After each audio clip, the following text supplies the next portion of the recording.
Hello, everybody. My name is Mark. I'm a software developer based here in London, working as a contractor. I also work on a bunch of open source projects, of which AVA, a Node.js test runner, is the biggest.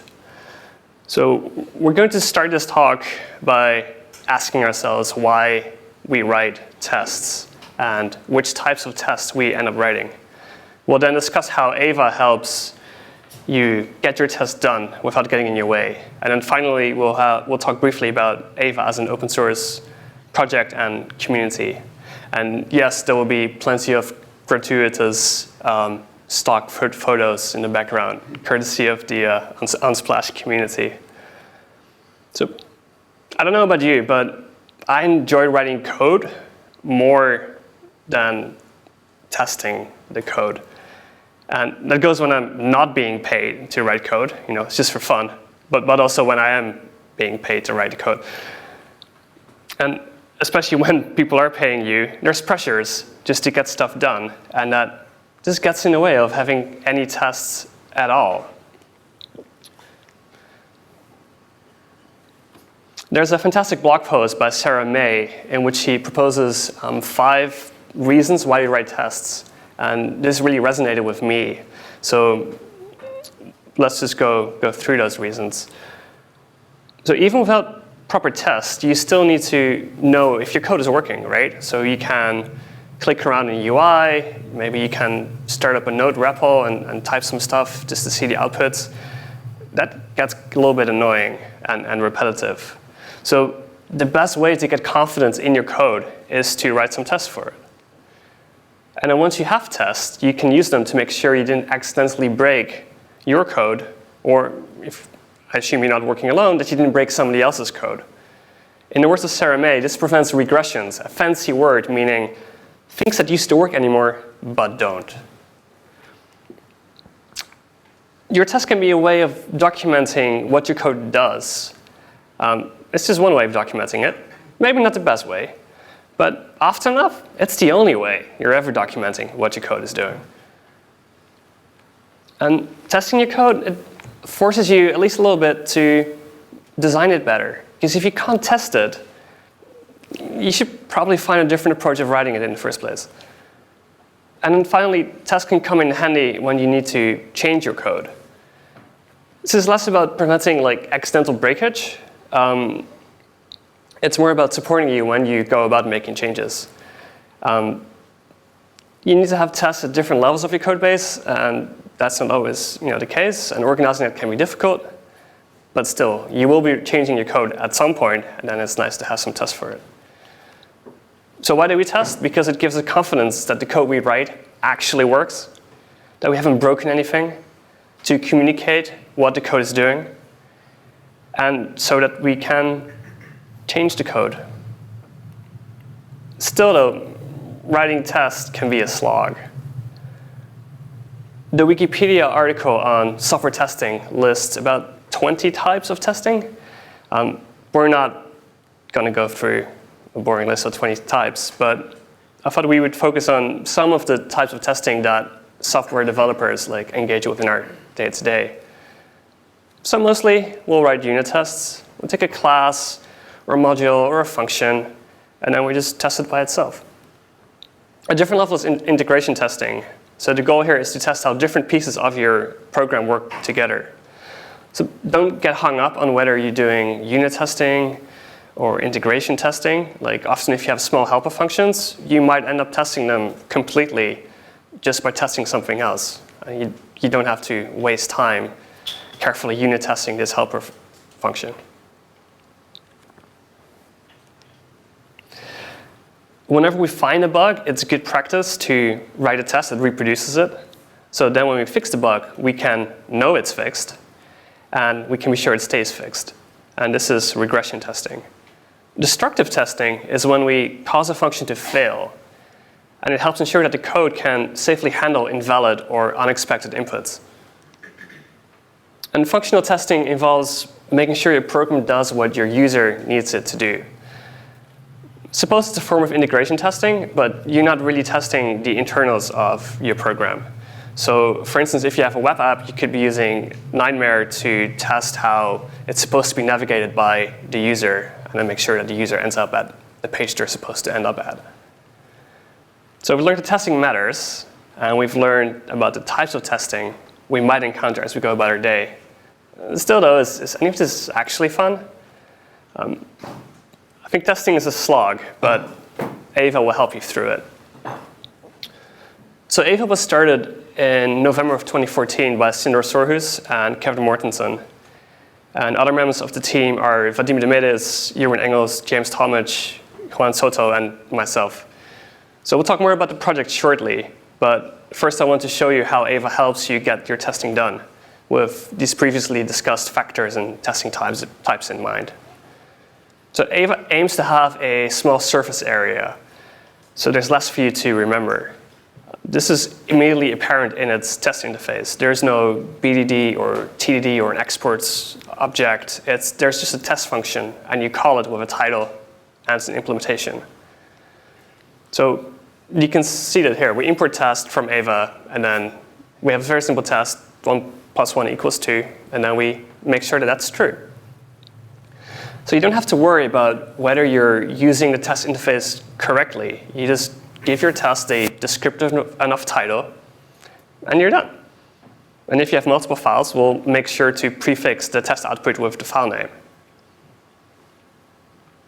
AVA has only 8 types of assertions. My clicker is a bit fast today. We can get away with having so few assertions because we use power assert by Taku Tawada, which captures the values of the JavaScript expressions you use in your tests. So, for example, we could write array that index of 0 must equal 2, and we say that has to be true. So if this expression results in true, then the test passes. If it doesn't, it fails, but we'll print out what all the values are in that expression. And I'll have an example of that later. So this means you don't have to memorize like a large assertion library because you can just write JavaScript. AVA runs each test file in its own process. So this means you can safely modify the global state without accidentally affecting a different test or an unrelated test that you were not expecting to be affecting. We can also run multiple test files concurrently, each in their own process, to hopefully speed things up a bit. These also have a performance overhead, so it kind of depends how many test files you have. And we're looking at defaulting to a lighter level of isolation that should still work for most practical use cases. Tests fail. AVA will help you understand why, so you can fix your code or your test in case your code was actually correct. So when assertions fail, we'll print the values received by the assertion and try to give you really detailed and readable output. So in that T.true array example I just showed you, what it ends up looking like is this. So we run AVA, and you can sort of see, it's a bit small, but there's the line of the expression that failed, nicely in red, and then it shows you the result. It's false. 2 is the number 2. Array index of returns 3. 0 is 0, and then at the bottom it shows you the array. So it gives you a lot of context to figure out what was actually going on in that assertion, and that hopefully helps you debug your test. We can do the same when comparing values. So this does a deep equal between 2 objects, and it prints a nice diff with everything that's extraneous that is wrong, and then what was expected. So you can hopefully look at this, and then you figure out where the problem is. Tests should contain assertions, and without them, what are you testing? So AVA will detect when your test completed without running any assertions and make such tests fail. So in this example, we're looping over an array, and then we're making sure every item in that array is true. But it's unclear, is getArray supposed to return an empty array maybe? And if it does, then what are we testing? Because we're never running any assertions because the array is empty. And when we talk about having your test be documentation for your code, this doesn't document what getArray is supposed to do. So we can improve this test. We can assign the array to a variable, and then we can make sure it's an actual array. So now we know, hey, it's an array, and if it's empty, that's probably fine. If it has items, we can make sure they're all true. Asynchronous code can get stuck. So AVA will detect when the event loop in node empties while a test is still pending. So here we have a test, and maybe we have to get something from a mock database or whatever, and it's just hanging, nothing's happening. What AVA will show you when you run that test, and everything just stops running, no, there's nothing left to do, it will say, your test returned a promise, but it never resolved, so it's probably not working the way you're expecting it to. AVA is committed to automatically supporting the stage 4 language features in your test files. So no matter what node version you're running, you can use async await or anything else that is now in the latest node 8. Or anything that the TC39 committee is going to move on to stage 4 soon, we'll be able to support that in AVA before we have a node version that supports it. Importantly, though, we don't modify any built-in objects. So a string.padLeft function, like we won't be, you won't have that unless you're in a node version that actually supports that. So when debugging, it can be useful if you can sort of skip certain tests or focus on specific tests that you know are failing. So we have skip and only, and you can also, from the command line, match a test by its title. You can sketch out tests that you still have to write. So you can use test.todo, and this will print a nice little list of tests that you're still supposed to be writing. So this is a way to just leave some notes for you from when you have time to come back to that code. Sometimes you find a bug, but you don't have time to, or the knowledge to fix it. So with AVA, you can still write a test that fails while the bug is present, but it won't break your CI. So here's a nice contrived example for the Game of Thrones fans. We're going to assume that Daenerys' favorite animal is a dragon, but maybe whoever programmed this just thought it was a dog or a wolf. So we say test.failing. So assuming this assertion fails, then test.failing will mark that in the output of the test run, but it won't fail your CI build. So there's one known failure, there should be dragons. Now when you fix that bug, and you don't remove the failing modifier, then it will fail because it's supposed to fail but no longer does, which is a little inverted logic, but basically, then your CI will be breaking, then you realize, oh, I need to mark this test as no longer failing. And then there you go, you have a test case for your bug that you just fixed. AVA makes it easy to test with multiple inputs. So for instance, if you're writing a destructive test, where we're throwing lots of data at a function and we're just making sure it handles everything that could go wrong. So let's take a sum function, right? So we're going to add left to the right, and they both have to be numbers. Otherwise, we throw a type error. So the happy path is easy to test, right? Test that is sum 5, 6, and that must equal 11. But doing this for all the various inputs that are wrong gets quite annoying. So strings, null, undefined, to and true, it's very repetitive.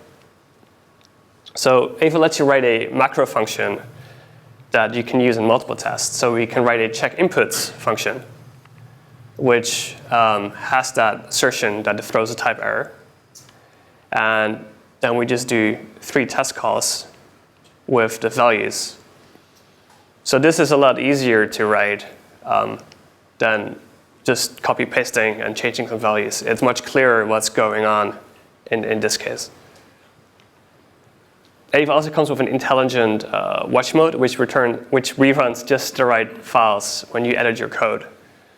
So you can just start AVA in a corner and then go about your day editing code, and it will keep rerunning the tests. So AVA is an open source project, which means it's not about those in the core team. It's not about me. It's about building a fantastic test runner. nobody in the core team understands all of AVA.